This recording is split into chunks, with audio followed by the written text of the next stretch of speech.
எதிரிகளிடமிருந்து இந்திய ராணுவ வீரர்களை பாதுகாக்கும் வகையில் குறைந்த எடையில் பாதுகாப்பு உடையை வடிவமைத்து அசத்தியுள்ளார் கோவையைச் சேர்ந்த பேராசிரியர் சாந்தனு பௌமி. அவர் வடிவமைத்துள்ள ராணுவ உடைக்கு மத்திய பாதுகாப்பு அமைச்சகம் அங்கீகாரம் அளித்துள்ள நிலையில் அதன் சிறப்பம்சங்கள் குறித்து தற்போது பார்க்கலாம். நாட்டின் எல்லையில் குளிர், பனி, மழை, வெயில் என அனைத்து காலநிலைகளிலும் எந்நேரமும் எது வேண்டுமானாலும் நிகழலாம் என தெரிந்தும் தன்னலமற்று பாதுகாப்பு பணியில் ஈடுபட்டு வருபவர்கள் ராணுவ வீரர்கள். அவர்கள் அணியும் உடைகளும் அதற்கேற்றவாறு வடிவமைக்கப்படுகிறது. குறிப்பாக எல்லைகளில் பாதுகாப்பு பணியில் ஈடுபடும் ராணுவ வீரர்களை எதிரிகளிடமிருந்து பாதுகாக்கும் நோக்கில் வடிவமைக்கப்படுகிறது. இவ்வாறு பல பாதுகாப்பு அம்சங்களுடன் வடிவமைக்கப்படும் குண்டு துளைக்காத பாதுகாப்பு உடைகளின் எடையும் சற்று கூடுதலாகவே இருக்கும். இந்நிலையில்தான் உயர்தர தாக்குதலை எதிர்கொள்ளும் வகையில் குறைந்த எடையில் இலகுரக பாதுகாப்பு கவச உடையை வடிவமைத்துள்ளார் விஞ்ஞானியும் பேராசிரியருமான டாக்டர் சாந்தனு பௌமிக். இவர் கோவையில் உள்ள தனியார் கல்லூரியில் ஏரோஸ்பேஸ் என்ஜினியரிங் பிரிவில் பேராசிரியராக பணியாற்றி வருகிறார். இவர் இந்திய ராணுவத்தில் பணிபுரியும் முப்படை வீரர்களுக்காக குறைந்த எடையிலான பாதுகாப்பு உடையை வடிவமைத்துள்ளார். இது வழக்கமான குண்டு துளைக்காத உடையை காட்டிலும் குறைந்த எடை கொண்டது என்று கூறப்படுகிறது. அதாவது ராணுவ வீரர்கள் பயன்படுத்தி வரும் உடையின் எடை சுமார் 15 முதல் 18 கிலோ ஆகும். ஆனால் இவர் வடிவமைத்துள்ள ஆடையின் எடை வெறும் 1.5 கிலோ மட்டும்தான். மேலும் இந்த உடையில் 20 அடுக்குகள் உள்ளன. ஒவ்வொரு அடுக்குக்கும் இடையே கார்பன் ஃபைபர் அடைக்கப்பட்டுள்ளது. இந்த கவச ஆடை 57 டிகிரி செல்சியஸ் வெப்பநிலையை தாங்கும்.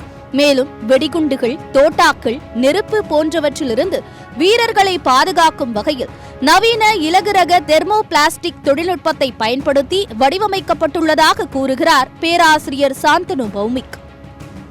குறிப்பாக இந்த பாதுகாப்பு உடையில் இடம்பெற்றுள்ள ஒவ்வொரு பாதுகாப்பு கவசத்திற்கும் நேதாஜி சுபாஷ் armour, Chhatrapati Sivaji armour, Rani Lakshmibai armour, Rani Chennamma armour, Shahid Udham Singh armour என சுதந்திர போராட்ட வீரர்களின் பெயரை சூட்டி கௌரவித்துள்ளார். Then lightweight mine blast proof composite, which is named as Shahid Udham Singh armor. Then lightweight transparent bulletproof windshield, which is named as Rani Chennamma armor. And another one, ultra lightweight thermal insulated fireproof composite, named as Rani Lakshmibai armor. இந்த பாதுகாப்பு கவச உடையானது சண்டிகரில் உள்ள பாதுகாப்பு ஆராய்ச்சி மற்றும் மேம்பாட்டு அமைப்பின் கீழ் செயல்படும் ஆய்வகத்தில் வைத்து பரிசோதிக்கப்பட்டுள்ளது. இந்த சோதனையின் போது 10 கிலோ TNT வெடிபொருளை 600 மில்லிமீட்டர் தொலைவில் வைத்து வெடிக்கச் செய்து பரிசோதிக்கப்பட்டது. சோதனையின் போது இந்திய தர நிர்ணய கழகம் நிர்ணயித்துள்ள விதிமுறைகளின்படி பாதுகாப்பு உடையின் குண்டு தாங்கும் திறன் இருப்பது உறுதி செய்யப்பட்டது. இதன் மூலம் பேராசிரியர் சாந்தனு பௌமிக் வடிவமைத்துள்ள பாதுகாப்பு கவச உடைக்கு மத்திய பாதுகாப்பு அமைச்சகம் அங்கீகாரம் அளித்துள்ளது.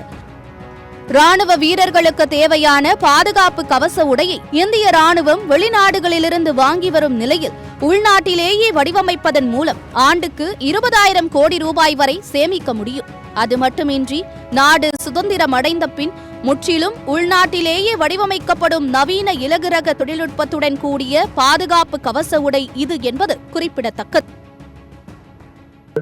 They make this Make in India policy for the Indian defense procurement, and therefore for whatever the materials we have used for the bulletproofing, for the bomb proofing, for the fireproofing, all are Indian materials from the Indian companies, so that that money which is outflowing from India every year to procure the raw materials for the bulletproofing, bomb proofing and fireproofing, which was around 20,000 crores per year.